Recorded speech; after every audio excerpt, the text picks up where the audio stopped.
The Pocophone F1 was launched in mid-2018 and it's been a year and a half since its launch. So does it stand any chance against the modern day budget options? Hey, what's up everyone, this is me Tanmay and welcome back to another video on this channel. Today in this video we'll be going over the Pocophone F1 in 2020. So without any further ado, let's get started.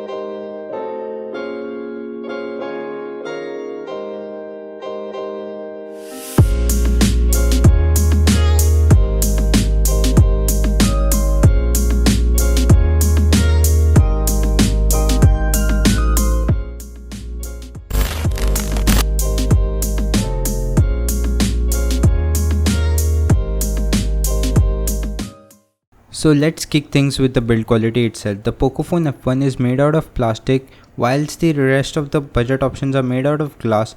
They do look premium, but for a person like me who uses his phone carelessly, this is a sweet thing. Because one time I dropped my phone and all it got was a little scuff at the bottom. If this would have been a glass phone, the glass would have shattered, so would have my heart. I know the plastic is used for cutting the price of the device, but that doesn't bother me, cause at the end of the day, we are all gonna slap a case on our device, and so the feel is gone anyway. But the plastic back made it possible for Poco to put a Snapdragon 845 chip inside this device, and let me tell you one thing, still to date, no budget chip gets close to the Snapdragon 845 in terms of performance, and it's coupled with liquid cooling, so it's a beast in its price segment, and I have the 664 variant, so the RAM management is superb and the overall performance of the Poco F1 is top notch. I mean, all the games run smoothly on this device, so the performance is really awesome. And so is the camera of this device. It has a 12 megapixel primary camera with a depth sensor for portrait shots. The camera can shoot 4K at 60 fps and has 960 fps slow motion and has an aperture of f1.9. The front camera has a 20 megapixel sensor and the selfies are good, and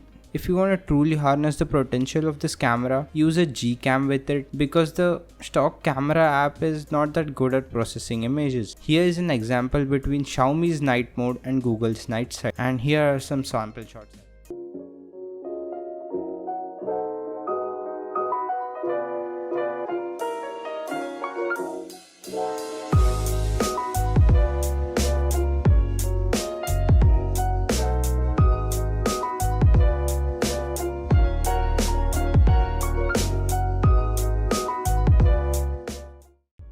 And moving on to the display of this device, it has a Full HD plus LCD display and the viewing angles and colors are on point, nothing to brag about it. But the IR camera used for the facial recognition is really fast and accurate and works every single time. Moving on to the physical overview of the device, on the top of the device there is an old school port known as the headphone jack.